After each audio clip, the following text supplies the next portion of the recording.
It's time for a Big Blue Kickoff Live. Nobody can ever tell you that you couldn't do it, because you did. On Giants.com. You know what I saw? New York Giant pride. And the Giants mobile app. 17-14 is the final. One touchdown, we are world champions. Believe it, and it will happen. Part of the Giants Podcast Network. Let's go out there like a bunch of crazy dogs. Have some fun. Hey everybody, and welcome to Thursday's edition of Big Blue Kickoff Live right here on Giants.com and the Giants mobile app. John Schmeelk and Matt Citak with you, brought to you by Cadillac, the official luxury vehicle of the New York Football Giants. Apologize for the late start. Coordinators went a little bit long. I had to get a couple sound bites from Shane Bowen for our radio pregame show. Ran in here, and we're rocking and rolling. Mr. Citak, how are you, sir? I'm doing well. How about yourself? Doing all right. Giants taking on the Saints on Thursday. We'll do our normal little diagnostic on the Saints. I know a lot of people aren't obsessed with these actual games, but we do still have 5 more to play. We got to talk about them. So the Saints are a team here that obviously one of the 2 teams, I believe, that have changed head coaches midseason 3 this year. Who's the third one? Jets, Saints, and Bears. That's right. Eberflus was this week. That's right. Thank you. So Dennis Allen, no longer the head coach. Darren Rizzi, the former special teams coordinator. Local guy. Now the head coach. Yeah, Bergen Catholic. I think, right? I believe so. I think it's Bergen Catholic, Yeah. right? So he's the head coach of the team. The Saints have come in, and they've been a weird team this year. You kind of go through their games. Some games they look great. Other games they've looked terrible. And then other games they've kind of looked okay. So I think you're trying to figure out each week which one of these Saints teams is going to show up and play. Yeah, I mean, they started off the season 2-0. They scored 47 and 44 points, respectively, in the first 2 games, which had everyone talking about, oh, is this Saints offense going to be the best offense in the league this season? And then they proceeded to lose the next 7 games. Dennis Allen got fired. They turned it over to Darren Rizzi. But since Darren Rizzi's taken over, I will say they have looked better. And they have played better.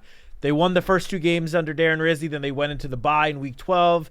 Came back last week, lost to the LA Rams, but it was a close game. They lost 21-14. They also did lose Taysom Hill this past Sunday for the season to a torn ACL.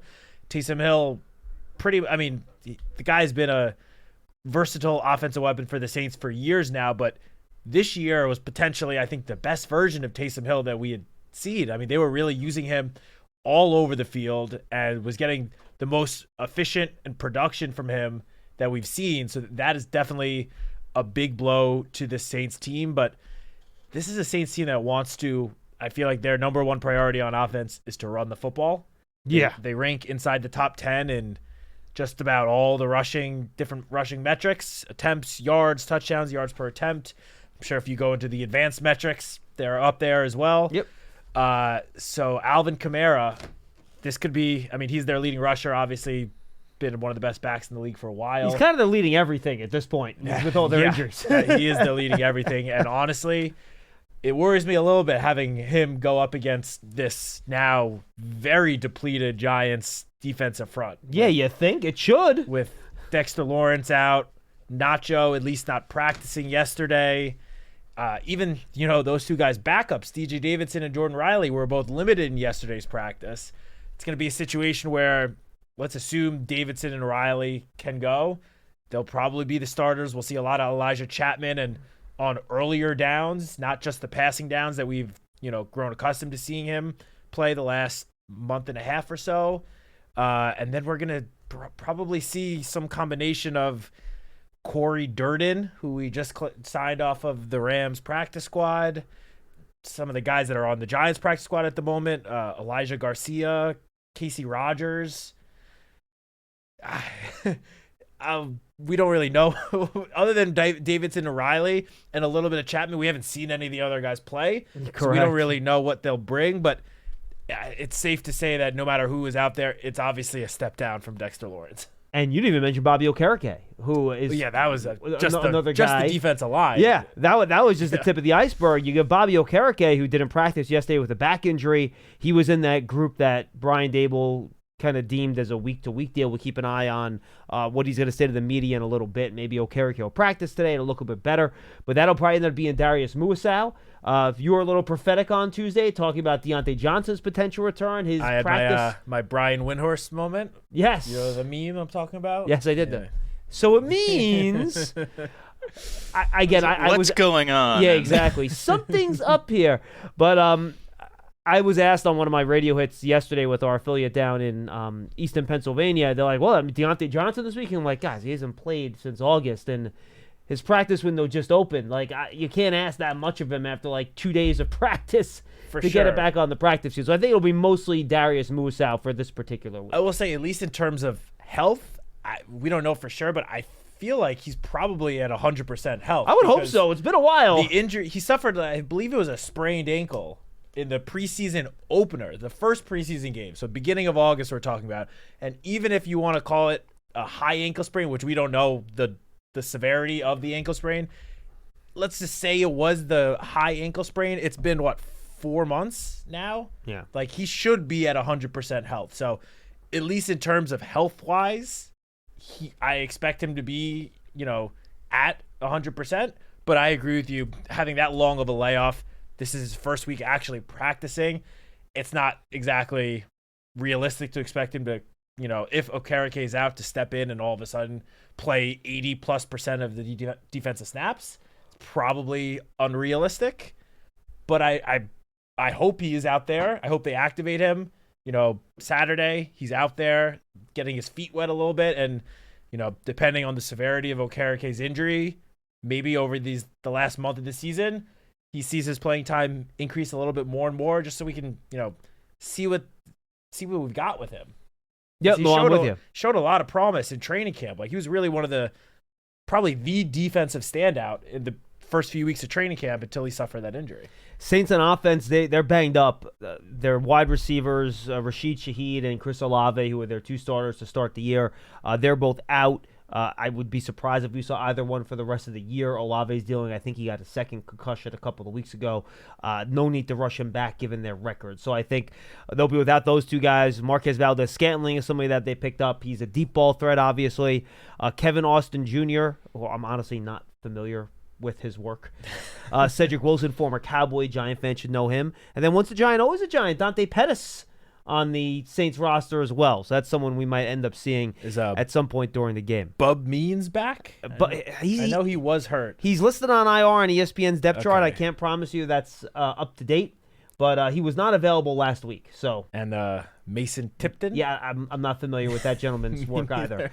So they play a lot of tight ends, Juwan Johnson, Foster Moreau, though they're both banged up a little bit. They lost Taysom Hill. So they have a couple offensive linemen that are banged up. Eric McCoy, Cesar Ruiz, Nick Saldivari, all of them have dealt with injuries over the last couple of weeks. So we'll see who's available. Not an explosive offense by any means, though Valdez-Scantling has been a very reliable deep threat in this league for a few years now. To your point, they want to run the ball. Derek Carr, solid veteran quarterback, not going to blow you away, but he's not going to kill you either. So, to me, Citak heading into this game, and again, the same radio hood I mentioned previously, I said this yesterday, I'm going to force somebody other than Alvin Kamara to beat me in this game. You load your rear ends up at the line of scrimmage, all right, and you just say, they ain't running the ball on us. If I had to put 8 or 9 guys in there, I don't care. Make somebody else not named Alvin Kamara beat you in this game, and that's how I would approach things. I am with you 100%. The number one priority for the Giants defense on Sunday has to be to try their best to slow down Alvin Kamara in this rushing attack. Because as we both mentioned, they want to run the football. Derek Carr has been okay. He hasn't been, lighting the world up. He hasn't been awful either. He's sort of just, been okay. He's been fine. He's been fine. Now, the one thing that concerns me outside of Alvin Kamara and just the run defense in general, because it's no secret the Giants' run defense has struggled this season. But outside of the run game, and I mentioned this on the Giants Hangout this week, is that the Giants have been struggling, to say the least, to defend the deep ball this season. Next gen stats. Now, this is efficiency wise, not necessarily numerical wise. Yes. Yes. Efficiency wise. So every week before the game, Next Gen Stats puts out some what they call insights, just various stats from them about the game in particular. And for this week on the Giants defense, it says that the Giants defense has allowed a completion percentage 69.2% on deep passes, so the 20 or more air yards this season, which not only is the highest since Next Gen Stats started controlling or measuring this data, which is 2016. And is that 20-plus yard throws? 20-plus yard yard air yards. Yeah. Got it. So not only is it the highest of any defense since at least 2016, but the 69.2%, no other team has ever finished with allowing opposing passers to complete more than 60% of those same passes.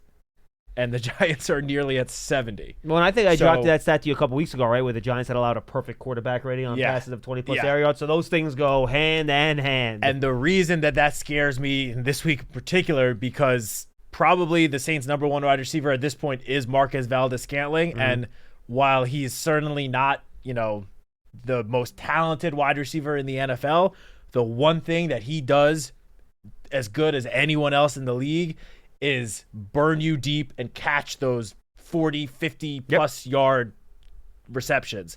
So while I agree that stopping Kamara has to be the number one priority, you got to still respect that deep ball, and you can't, get too fooled with, a play-action play where Derek Carr then just throws it to a wide-open MVS who's 20 yards behind your nearest defender and just walks it into the end zone. That's the deep ball has to be the number two priority, and just don't get burned by that long deep ball because Derek Carr is going to be looking for it. And then defensively, the Saints are an interesting team. They've kind of gone through a little bit of a transformation. They've replaced a lot of their older veteran players with younger players. They got a couple veterans still left. Teron Matthew, Cameron Jordan, and Demario Davis are kind of like their guys left from the previous group. And then you have guys like they traded Marshawn Lattimore from that group. But, then the rest of the guys that you look at, you have some young guys like Brian Brzee, who has 6.5 sacks. Chase Young is someone they brought in this year. Cooley McKinstry at cornerback's another guy they have. So they have kind of a combination of youth and veterans here on their defense trying to, put things together. And their defense, even with, the loss of Drew Brees, their defense has kind of been what's kept the Saints respectable over the past few years. It's fallen apart a bit this year. 30th in yards per game, 31st in yards per play, 17th EPA, 23rd in success rate. This is not the Saints defense that we've seen a lot of over the last 3 years. They've struggled a bit. So I would think the Giants should be able to both run and pass the ball over 5 yards per carry with their rush defense. Their success rate is second worst in the league. EPA, third worst in the league against the run. And then their pass metrics aren't that much better. So I think this could be a big Tyrone Tracy game, run the ball on them a little bit. And, I think the Giants should be able to hang in this game and make it a one-score game in the fourth quarter. The Saints aren't a team that runs away from people. Granted, we said this about the Cowboys last week. That didn't work well. But they don't have those same individual pass rushers that the Cowboys had, like Michael Parsons, I think, to really challenge the Giants' offensive tackles with, and we'll see if Evan Neal plays. Will it be Hubbard and Neal or Hubbard and Azudu? Yeah, I agree with you. I will say, though, that they do have Chase Young as one of their defensive ends. He's played well this year. He is having a good season. He has a career-high 15.8 pressure rate this season, 51 pressures on 323 pass rushes, the fifth most among edge rushers, according to Next Gen Stats. Total pressures? Or the rate is the third most? The pressures is the 51 pressures is the most. Fifth most, I mean. And the thing that worries me slightly is another Next Gen stat here is that Young has aligned as the Saints' right side edge rusher on 89.9% of defensive snaps, which means they don't really switch sides with him, at least not too much. They'll him versus Hubbard then. And if Illuminor and Neal are not able to play, that means Christopher Hubbard will be the left tackle. And on the flip side, Christopher Hubbard has allowed a 19.1% pressure rate since stepping in as the starting left tackle about a month ago, which is the highest among 36 left tackles that have been on the field for at least 150 pass block snaps. So that if that matchup is what comes to be on Sunday, that would worry me a little bit. Now, understandably, we do have a little bit of encouraging news in that Coach Dable said just now that both Jermaine Illuminor and Evan Neal will practice in some capacity today. All right. I like that. Obviously, they will. It's clear they'll be listed as limited, so we don't really know how much they're going to do, but at least gives them a better chance of being able to play on Sunday than if they did not practice at all. So I mean, especially if Illuminor getting him back at left tackle for that matchup against Chase Young, that would be huge for the pass protection. Dable also said, though, on a not as good note, that Bobby Okereke, Deontay Banks, and Nacho all not practicing on Thursday, which puts their status more in doubt. Yeah, Okereke and Sunday. Nacho I'd worry about. Yeah, I mean, and Banks too. I mean, he didn't Of course, practice yes. at all last week and missed last week's game with the rib injury. I mean, hopefully we'll see them back on the practice field in some capacity tomorrow. If they miss tomorrow, then it would not surprise me if when the final injury report comes out that all three are listed as out. I mean, the does rib not is come to just that. is pain tolerance, right? Like, you got to figure out. I mean, I'm assuming if it was fractured, he'd probably be on injured reserve. So it's just a matter of whether or not he can tackle, right? I mean, that's the thing there, and if he can move well enough with the pain with his ribs and figure that out. But this isn't the game where not having Deontay Banks is going to kill you because they don't have that slew of true. wide receivers. And I think Cordell Flot's actually played pretty well too, to be honest with you. So that I'm more worried about the Okereke, Nacho, Dexter Lawrence all being out combination without the Kamara. For sure. That is a I problem. mean, would love all three of those defenders back on the course. field, but if I had to choose, Bobby Okereke is priority number one because his impact on the run game obviously is very significant. No, I'm with you. All right, 201-939-4513, 201-939-4513. Giants Huddle Podcast. O'Hara up yet? Pearson, he is? Not yet? Okay, well, coming up later today will be Sean O'Hara. I spoke to him yesterday about the Giants, kind of where they're at, some offensive line stuff with them. Drew Lock, we went through the whole gamut with Sean. So that'll go up a little bit later on today on the Giants Huddle Podcast. And then tomorrow we'll have our normal player interview. That'll be Tyler Nubin. And then we'll have our regular game preview as well. So make sure you go check that out on the Giants Huddle Podcast, giants.com/podcast. Just search for Giants Huddle or Giants Podcast Network on your favorite podcast platform, or just go to the Giants mobile app. All right, 201-939-4513. Let's go to the phones here. Guys, we appreciate it. We know this has been a tough year, and we know that there's not a ton to talk about game-wise, but obviously there's still a lot of topics with the Giants. We appreciate you guys still listening and calling in and making us part of your daily ritual and your daily schedule. We really do appreciate that. Let's start off with Cliff in New York. Cliff, what's going on? Hey, guys. Looking from Monday's show, having to face the possibility of not winning another game and the rest of the season, and how that really puts a lot of pressure on John Mara. But so far, it made me think about, how we got where we are and why I was still optimistic about this regime, especially. It seems to me that the problems we've been facing the last few years really go back to the aftermath of the last championship, when you have a coach, Coughlin and Eli, with a very special relationship, and you got all kinds of talent in the trenches, etc. And then we go into this mystery period, which I'll be looking for you to help fill in, because I sort of came in following more closely with Gettleman, and the big knock in going into 2018 was that the draft had not produced a re-signing with the Giants. Not only that, in the few years before that. Yeah, real quick, Cliff. The Giants draft from 2012 to like 2016, not great. No. Right. Not great. And that we not only didn't re-sign them, but those people were no longer found anywhere in the league. Also correct. That turned around under Gettleman, whether anybody wanted to give him credit for anything or not. Even in the 2018, the last time I looked at that draft. Now, Cliff, there were hits in there, but there were some misses in the mid rounds in those drafts as well. But look, there were big hits with Dexter Lawrence, big hits with Andrew Thomas, obviously Saquon Barkley. Whether or not you thought you should have drafted him second overall, he was a good player.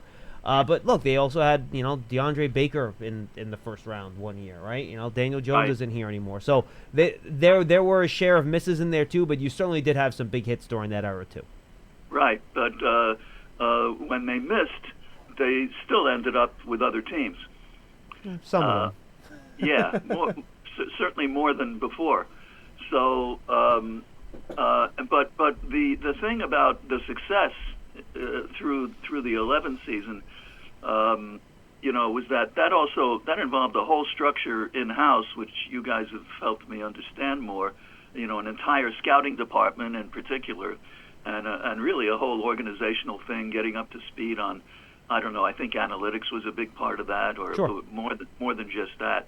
So there was really a kind of a modernization going on, and that's how we got this young guy, Joe Shane, as I understand it, and he comes in with a relationship with the coach that was hired at the same time, Brian, and I'm optimistic because I was, I have a friend who's a Bills fan, and I know how they suffered up there, and the turnaround there was so dramatic that's just kind of continued to light my fire because, I did a little homework, and the Bills are like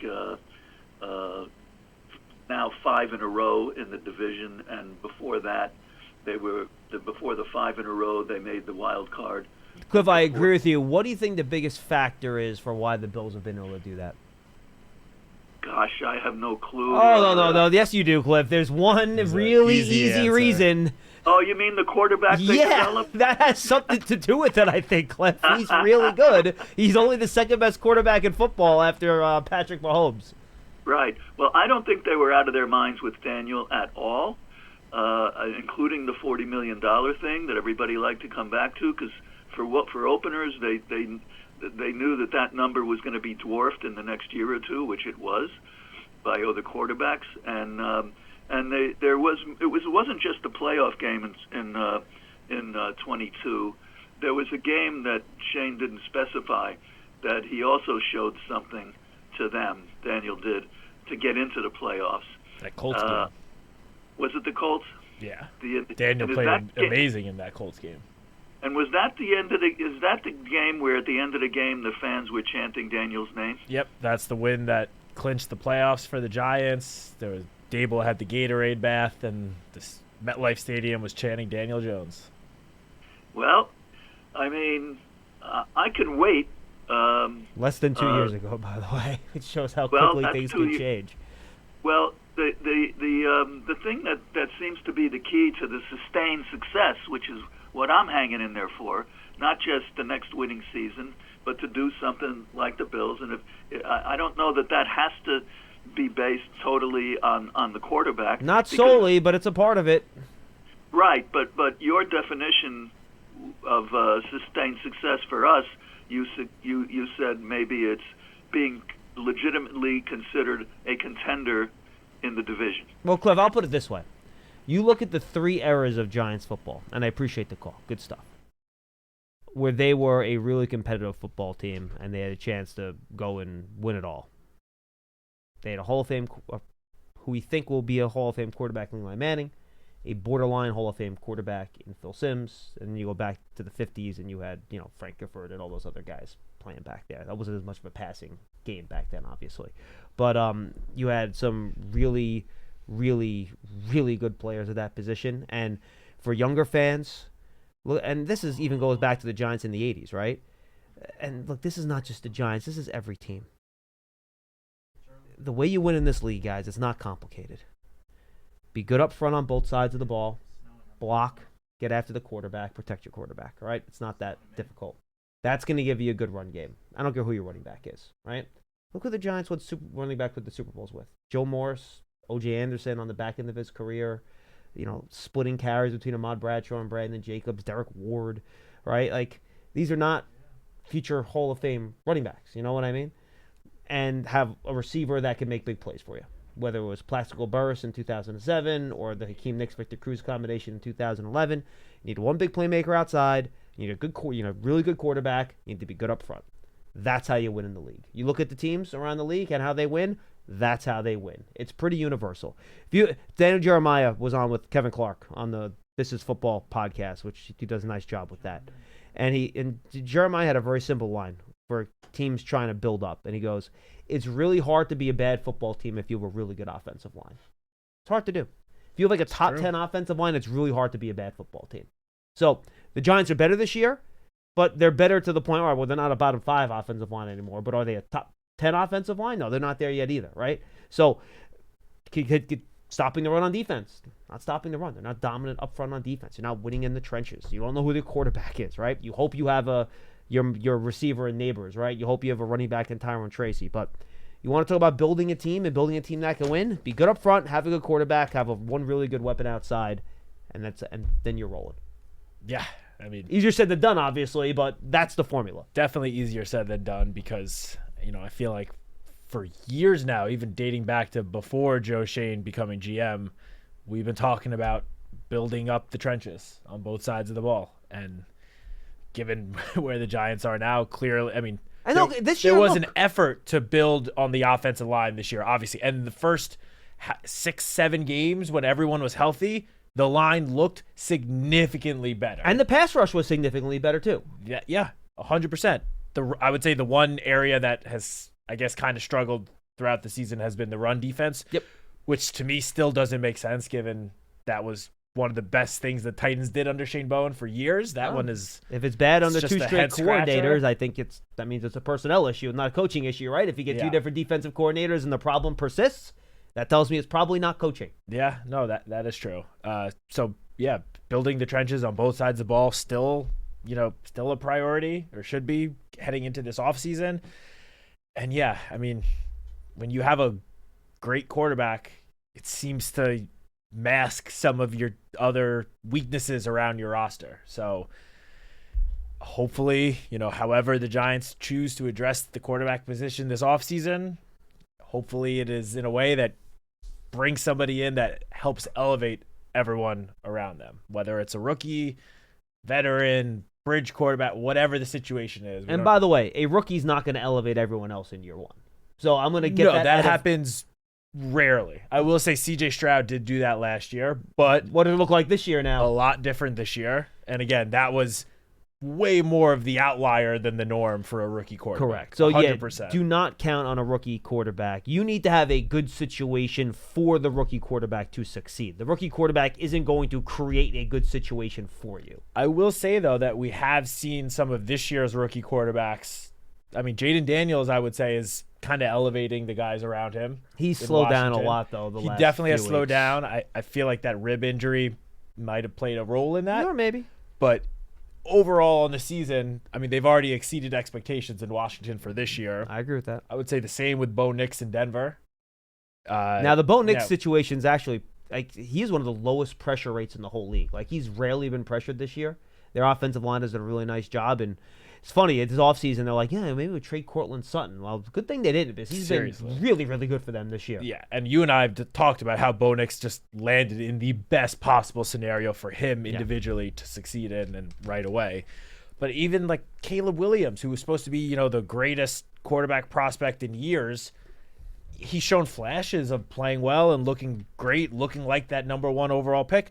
And then he's had some weeks and moments where he's looked bad. Yeah, sure. So I think Drake May's actually probably elevated a bad situation in New England maybe as well as anyone else, to be honest with you. For sure. I mean, their record might not show it, but Drake May is so far from the issue in New England. Yes. He's the only good thing that they've got going for them right now. If they improve the situation, they are a situation where they put the quarterback in first before improving everything around him. Moving forward, they will now be building everything around him, and I think it won't be long before we see a big jump from that Patriots team. So, yes, you can't expect a rookie to come in and just, flip the switch and all of a sudden you got a playoff team when you're, at least record-wise, one of the worst teams in the league the year before. But it's certainly, when you get that quarterback in and you realize, this is our guy, it obviously puts you on the right track and heading in the direction where you want your organization to be. Yeah. No, 100%. Look, you have to start somewhere. If it doesn't happen in year 1, the sooner you get the guy in here, the sooner year 3 shows up, right? When he's ready to go. So, absolutely 100%. Hi, Charlie in Portland, Maine. I haven't talked to you in a while, buddy. How are you? Hey, John. Hey, Matt. How was your Thanksgiving, Charlie? Hey, Charlie. It was wonderful. It was great. Did you cook, or do you have somebody cook for you? No, I cook. What'd you cook? Oh, yeah. What was on the menu? Well, we had turkey, but I also, the night before, we had lobster. So. Ooh, lobster linguine. Very Italian of you. I like it. Sounds very good. Yes. And in Christmas, it will be all Italian food. So. For Christmas, do you do the Night of the Seven Fishes or whatever it is? Yeah, the 7 fishes. Nice. Yep. Yeah, we do that, and then probably some lasagna and a bunch of stuff on Christmas Day. Now, do you go a little beef lasagna, a little vegetable lasagna? What do you do? No, it's pretty much vegetarian lasagna. Okay, very good. But we'll have meatballs and sausage and brajol and a bunch of different things. Little sausages and peppers? Yeah. Ooh, nice. Yeah, you know what like that. brajol is? You get me Brajol hungry. is I don't beat brajol. Very good. Yeah. Now, do you roll anything in it or no? Do you roll it? Yeah, I do. Okay, nice. Yeah, I roll it.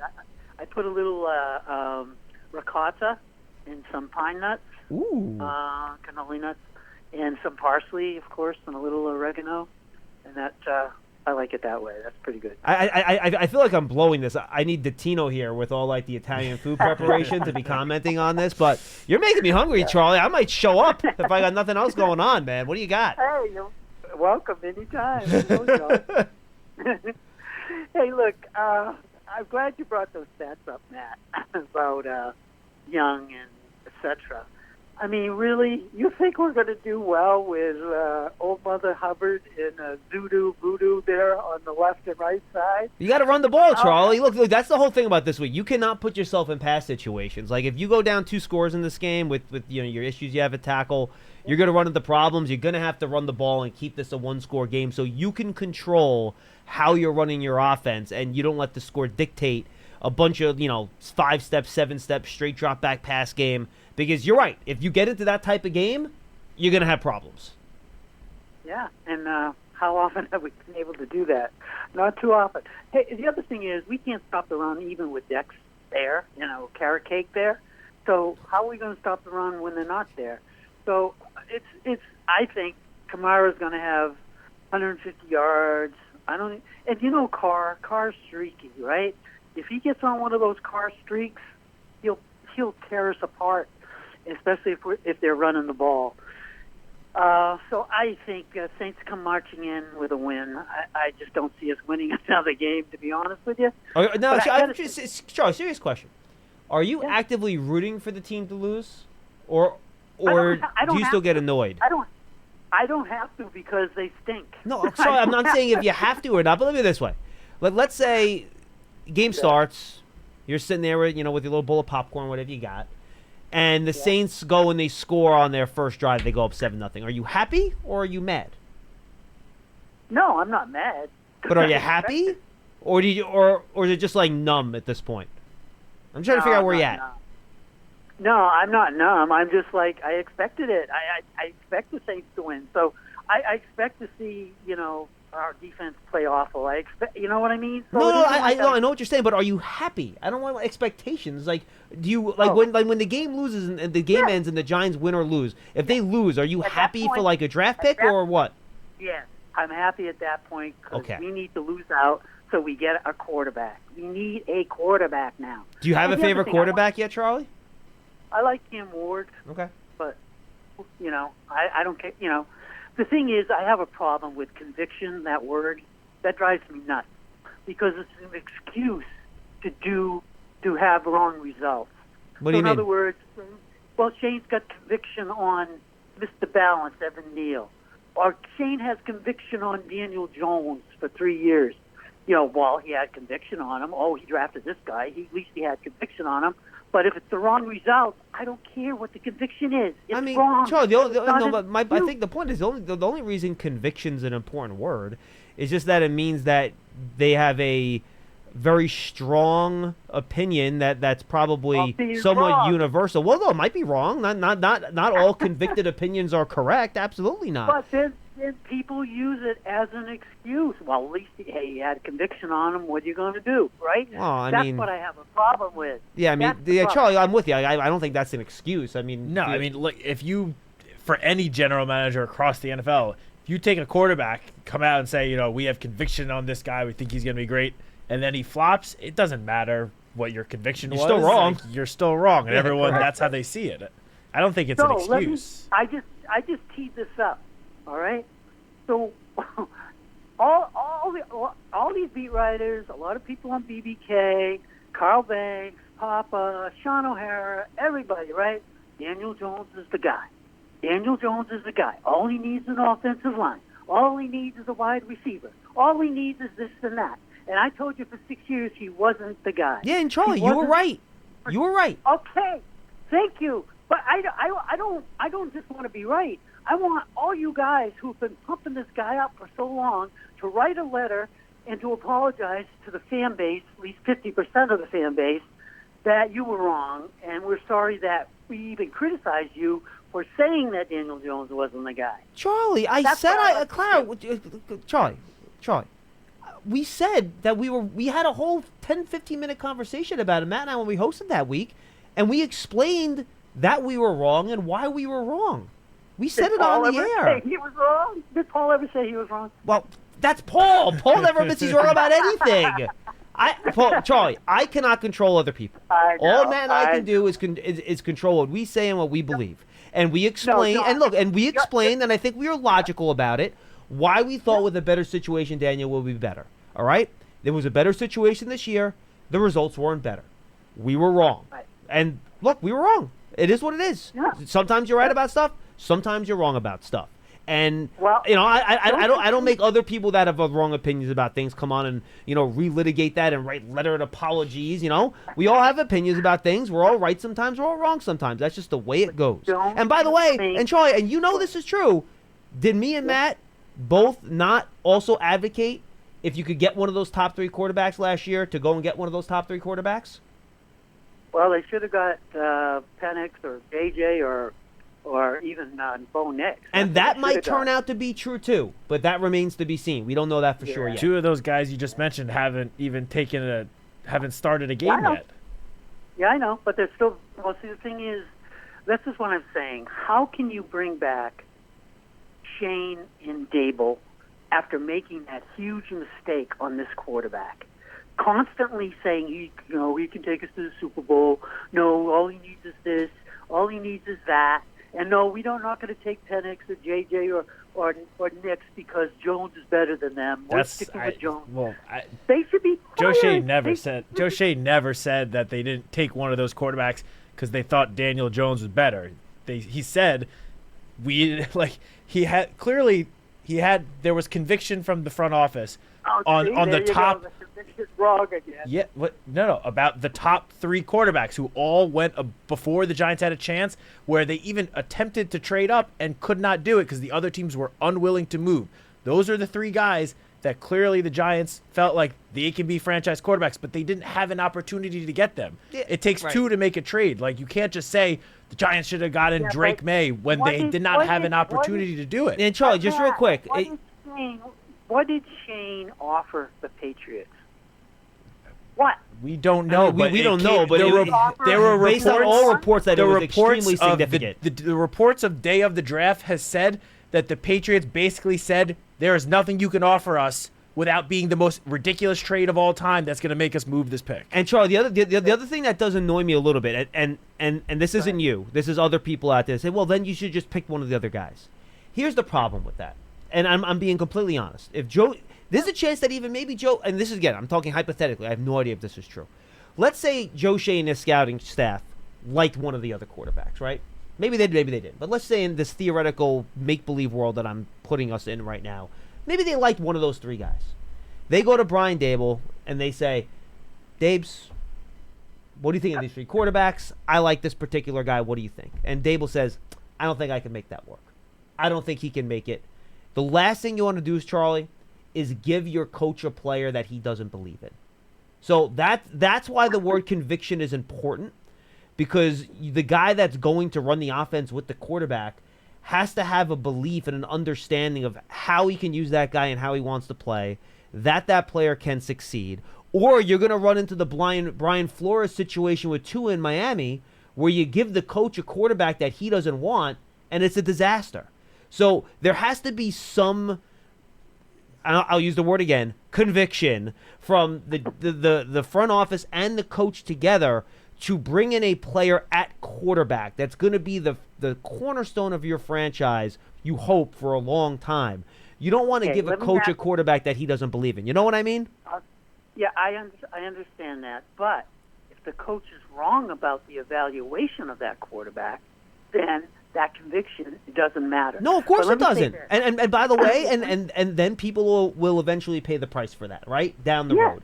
But you So cannot what- force the quarterback down a head coach's throat, especially when the head coach is in charge of the offense. Yeah, right? You I mean, can't look, do that. We've said so many times that Bo Nix was the perfect fit for Sean Payton's offense. That doesn't mean if he was the Giants quarterback that he'd be having the same success in Brian Dable's system. Right, and we Well, also said last year that, look, know what maybe you maybe do? we wouldn't pick Nix or Penix that early, but if Brian Dable's all sold in on these guys and he thinks he can win with them, by all means, I'm going to trust the guy that's been coaching offense in the league for 20 years over my dopey evaluation. Yeah, but don't you think that if the guy is a good quarterback and you know that he would excel in a certain system, that you would change your system so he can play? Well, I no, mean, but sorry, you know- but my point system aside is that Brian Dable, ostensibly, the reasons why the Giants probably did not pick one of those three quarterbacks, they did not believe that they could have high-level success in the National Football League, regardless Yeah, well, of system. the guy they kept didn't have success, and they had to release. Now, Charlie, real But quick, let me say one thing, and then you can finish, because I think this has Okay, actually go been a pretty good, productive conversation for once. All right.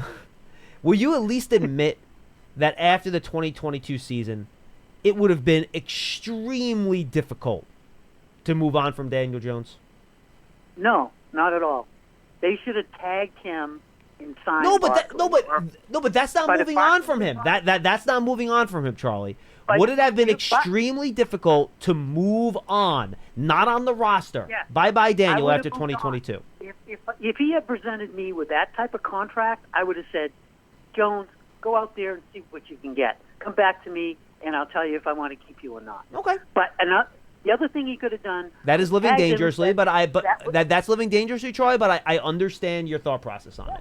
Or either that, you tag him and say, this year, 2022, was a fluke because our defense won most of the games for us, and the guy named Barkley was the one who got us to a 7-2, 8-2 record in the first place. He wasn't the total offense. It was Barkley who was the total offense that year. Both So guys I were a would have part of it, tagged but him yes. and said, do it again. Do it again. 15 No, touchdown Charlie, that's passes. fine. I get that, and that is a perfectly defendable position to have. Yeah. Okay, So I now just wanted to what say was your this final to point? you and Matt. Yes. My final point: if we end up 2-15, how can you keep Shane and Dable on this team as a GM and head coach? How can you do that with Jones being released, with Barkley, all these ex-Giants players just playing incredibly well somewhere else? How can these two guys be here to pick a quarterback and to think these guys can do it? How? Charlie, that'll be a decision John Mara will have to make. That's way above our pay grade. That'll be a decision John Mara will make after the year. And there's no reason to talk hypotheticals here because we don't know what's going to happen in the final 5 games. Yeah, I mean, the only thing I'll add on that is that there are many, many, former NFL executives, general managers that will tell you when it comes to a rebuild, the process takes time. You got to let it play out. And, it might not always work, but you're not going to know unless you actually give it the time to eventually get those results. Now, when Joe Shane spoke to the media a couple of weeks ago, he was asked, point blank, do you think that your success in that first season in 2022 led to some evaluations or misevaluations on how close the roster was to being that perennial contender that Joe Shane and Brian Dable said they wanted to build when they got here? And Joe Shane said, yeah, I think it's fair to say that. He said that. His words, he said that. The team made a surprise playoff run when no one outside of this building thought it was possible. They won a playoff game, the first playoff win in a decade. And that led to some decisions that Joe Shane has literally admitted, was potentially some misevaluations on where the roster was and how close it actually was being that perennial contender. And you talk about someone admitting, potentially admitting a mistake. You want apology letters. You're not going to get an apology letter, but the GM basically said, yeah, you know what? That success might have led to us making some decisions that we would want back now. Yeah. You're not going to get a more direct admission than that. Yeah. I mean, look, they're not. And I know it was easy to say franchise Daniel.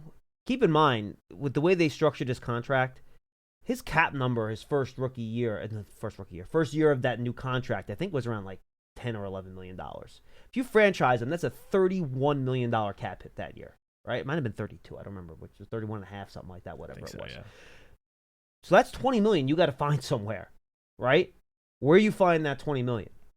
So it would have made other decisions more difficult that year, like bringing in Bobby Okereke, Saquon Barkley. How do you structure that contract, bringing him back? And then if you want to bring him back long term, you pay him whatever it would have taken to make him stay, or $15 million a year, whatever he was asking for. Then you'd have to deal with that. And I don't know what portion of that's going to be guaranteed over 2 years. So, do you not like having the extra year on the contract and dead money next year? Overall, you're going to have $80 million spread over 3 years, 20 next year, and then it would have been 60 last year and this year put together versus 30 in 1 year. Is the 30 in 1 year preferable? Sure, absolutely.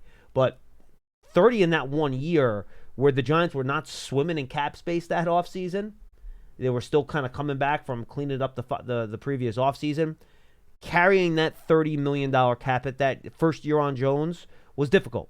Now, they paid the price on this year's deal, where his cap number was over 40. But it was more manageable based on how the rest of the salaries on the team were structured. So it wasn't the easiest thing to just say franchise him. That would have led to other tougher decisions in that first year. Maybe you have to push more money for Dexter and Andrew Thomas down the road. Who knows what that would have meant. But there were difficulties with that as well. And look, Paul and I were on every day. We talked about that contract situation for 3 months here. So we went through it inside and out. But yeah, look, guys, look at the record. Look where we are. We know nothing was done perfectly. And so does Joe Schoen.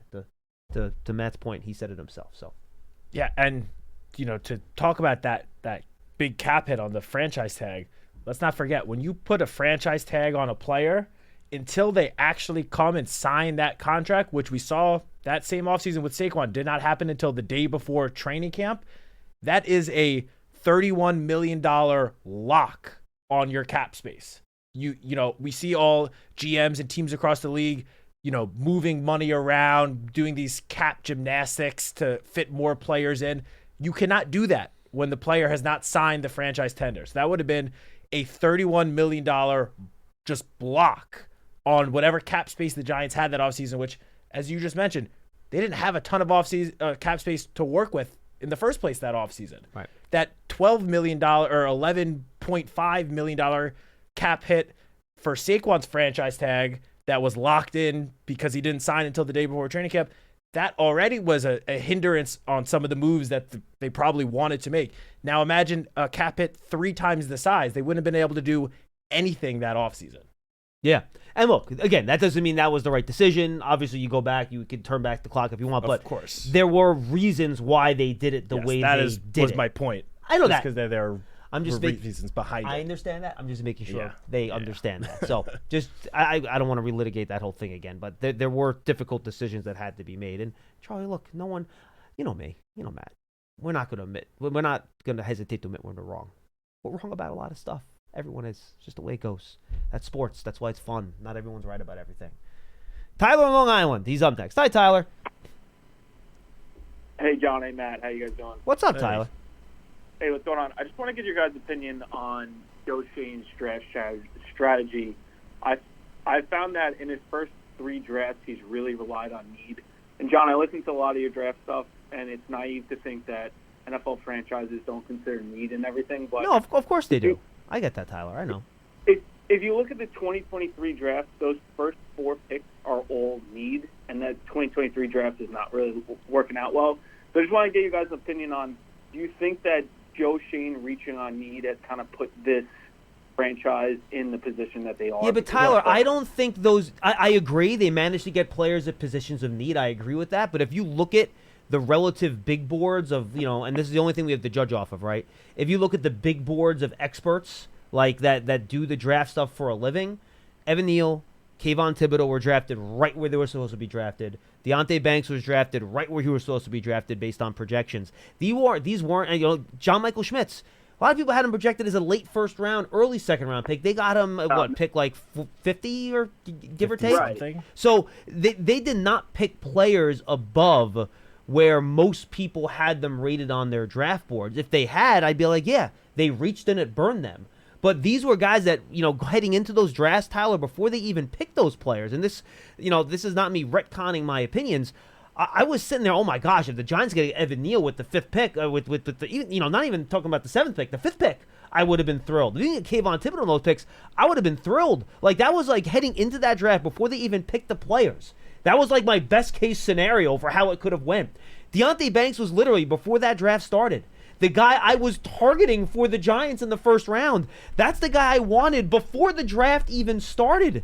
So that's why, while the results haven't been what you wanted them to be in some of these cases, I have trouble getting too upset with the Joe Schoen drafts because the guys he picked are the guys that I liked, that I wanted him to pick before the drafts even happened. I'm with you as well. And, you mentioned the 2023 draft. Well, they had to trade up for Deonte Banks. They had to trade up for Jalen Hyatt. They knew that if they stayed where they were, there was a good chance they weren't going to get those guys. So I don't think it's necessarily fair to say that they reached just to pick a player of need. I don't think that necessarily fits. And if you even want to look at this year's draft class, which obviously has been the most promising of the 3 draft classes since, this regime took over. I mean, I've seen people say like, oh, the Giants took Tyler Newman just because they needed a safety. Well, yeah, the Giants did need a safety, but guess what? Tyler Newman is tied for the most tackles on the team. Well, He's had a big impact. He was rated as a 2nd-round pick by most people. He was it's not exactly like they picked picked him out of turn. where he expected him to be. If anything, in this year's draft class, I feel like Drew Phillips, people thought maybe reached a little bit, and he's been great as a slot corner. So right. I understand where you're coming from because the draft picks that have been, especially these last 2 years, did address positions of need, but I don't agree that they were reaches at all. Yeah, in fact, I think, Tyler, I think they've been lucky that in a lot of these drafts, the best players that were available at the time happened to actually line up with positions of need. I think they've been fortunate. Now, again, so far, maybe some of those haven't worked out the way we would have liked, but I do think in that way they've been fortunate. Go ahead. I'm sorry for interrupting you. Go ahead. No, you're good. And I'm a very big draft guy, John. I think you do a great job with the coverage. I'm very all year. Thank you. The draft is the best in my opinion. But I feel like going in, the positions that the Giants are going to target, and that is the positions they target. Last year, they're going for a tight end. 2023, they needed a center. They needed a wide receiver. They need a quarterback, and they always go for it. I get it that, you'd be naive to think that need isn't considered, but it feels like it's very stressed. And then just the last point, and I'll hang up. Yeah. One of the points that Joe Schoen always harps on is the youth of the roster. Every press conference, he always mentions the youth of the roster and how many minutes the youth of the roster. You know another team in the NFL that is very young? Green Bay Packers. The Packers are. No, you're right about that. Correct. What is the difference between the Green Bay Packers and New York Giants? Is it coaching? LaFleur is lights out. I do agree with that.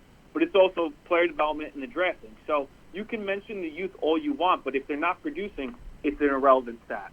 I'll hang up, and I thank you guys for your time. Thank you, Tyler. I think Jordan Love probably something to do with that, too. That's what I was going to say as well. Yes. I mean, look, you're right. And I don't think Joe Schoen uses the youth of the roster as like a complete crutch because eventually those young guys need to develop and turn into your best players. Obviously, I don't think anyone is going to deny that. But, I mean, when Joe Schoen at his press conference was mentioning the youth, he was stating facts. It is a fact that the Giants have had the second youngest team in terms of snaps played this season, which again, that only covers you for so long. Like eventually those young guys need to develop and grow and become some of your roster's better players. But I don't think it's, fair to rule out that the Giants the current young players on the Giants roster can't still grow and develop and become that caliber that that will eventually lead this team for years to come. They're still all young. I mean, you can't, as they say, you can't judge a draft until how many years after? 3, 4? So these guys are still growing. They're still learning. Yeah. Hey, look, and I'll just say this too. It's not like the Giants just had one need in those draft classes. Like, you go back to the 2022 draft, pardon me. Like, they had a need for a wide receiver that year. Like, they didn't have a wide receiver. Like, they needed a wide receiver that year. They could have picked Chris Olave or Garrett Wilson if they wanted to, but they thought these guys were better prospects, right? I have it on fairly good authority, or at least my belief is, no one's told me this, my belief is that if Sauce Gardner was sitting, they would have picked Sauce Gardner. Right? Yeah. So, were they picking for need then, or would they have picked the best player? Cornerback was a need too. The roster stunk. like they needed a lot of players in a lot of different spots. Yeah. They picked the guys they thought were best. Look, going back to what I was saying before about what Joe Schoen said at his press conference about potentially misevaluating how far along the roster was, I think everyone kind of forgets that when Joe Schoen took over before the 2022 season, it was widely believed by like everyone across the league multi-year rebuild that he was going into one of like the worst possible situations roster-wise to be going into, with no cap space, limited talent on the roster already. And again, quarterback on the last year of his rookie contract. And again, that the success they had that first season in 2022, I think kind of flushed all of the, prior regimes, miscalculations, whatever you want to call it, flushed it away and made people forget that this was still a situation that Joe Schoen entered that was quite bad. And like everyone knew it. Now, there were some players left that, obviously, Dexter Lawrence, Andrew Thomas, Saquon Barkley. There was some talent McKinney on the roster for right. sure. But as an overall roster, Joe Schoen took over a roster that overall was just not filled with much talent. Oh, I'm off the top of my head. Who was their second-round pick in the Thibodeau? Wandale, right? So they needed a wide receiver. They picked a wide receiver in the second round. They could have easily picked a Olave or Wilson. Traded if they wanted to. down, I believe, twice before picking him, stockpiling a couple of picks. Yep. Mm-hmm. They drafted Cordell Flott that year, too. So clearly they needed a corner. They could have picked a corner earlier. But Stingley and Sauce were both off the board at that point when they picked the Kayvon and Evan Neal early. And the following year, they picked another corner in Deontay Banks. I'm trying to remember who else was available that year that they could have picked at positions of need. I have to go back in 2023. Yeah, in 2023. The only corner that was still available that, looking back, you could say maybe, could have gone that way would be Joey Porter. But you got to remember at the time, he almost dropped to the second round that year. He did. I think he was the last pick in the first round, or one of the last picks. Something like that, yeah. Look, at the time, Wink Martindale was the defensive coordinator, and you could not find one NFL draft expert that would not have said that Deontay Banks was the perfect fit for Wink's defense. Yeah. He was. On paper, he was the perfect fit. So that match right there made just way too much sense. Here were the guys that got picked after Deontay Banks, all right? You had Dalton Kincaid, the tight end, Mozzie Smith, Anton Harrison, offensive tackle, Miles Murphy, defensive end. None of those guys have really – Kincaid's been fine, but none of the other guys have really worked out. Brian Brzee, who in New Orleans, we talked about him, he's been pretty good. Nolan Smith, he's been a slow start to his career in Philadelphia. Felix Anaduke Uzama, the defensive end for the Chiefs, he hasn't given them a ton. Then you have Porter, first pick of the second round that year, 32nd overall, because that was the year the Patriots, I think, vacated their pick, or somebody vacated the Dolphins vacated their pick that year. It was somebody. Then you had like Patriots Will Levis, got Christian Gonzalez. Because the Commanders decided to take Emmanuel Forbes for some reason. Then you have Michael Mayer, Steve Avila, who's been okay, Derek Hall, Matthew Bergeron, Jonathan Mingo, Isaiah Foskey, B.J. Ojolari. So which one of these guys would you have rather had than Deontay Banks as I go through this list? Is kind of the point I'm trying to make. I mean, looking at that second round, easier said now, but I guess Brian Branch. Branch is I like very Brian good. Branch. But how did he last to 45? He went to 45. He was not supposed to be a first-round pick. I thought he could be a late one, to be honest with you. I was shocked he lasted that long. He was a good player, but he's a safety. Well, yeah. He's safety. Again, easier now to look back. And at that point, you still had McKinney McKinney on your roster at that point, too. Yeah. So, look, guys, the draft is hard. Even the best general managers and the best drafters miss picks all the time. We talk about how well the Cowboys have drafted, right? Well, they drafted Luke Schoonmaker and Mozzie Smith in rounds 1 and 2, 2 years ago. That does not look very good right now. The Eagles have had some bad picks over the years, too, that have not worked out. Jordan Davis, he has not played particularly well for them. How about picking Jalen Rager over Justin Jefferson? That's a great one. That's a great one. Thank you. On the Eagles right now? Yeah, I know. So, guys, it is what it is. But, no, I don't think that they've reached for need. I think they've addressed needs, but I don't think they've reached with any of these picks for need. I'm with you. 100%. With the way I've seen it. And, again, this is me being honest. You guys have heard my coverage heading into these drafts. Those are the guys I wanted. which is why I have trouble getting all up in arms about it. Just shows you could be wrong sometimes. And again, I think it's too early to judge for a lot of these guys whether or not you're wrong or not, too, to Matt's point earlier. All right, for Matthew Citak, I'm John Schmeelk. That's Big Blue Kickoff Live presented by Cadillac, the official luxury vehicle of the Giants. Tomorrow it'll be Citak and Dottino. We'll talk to you then.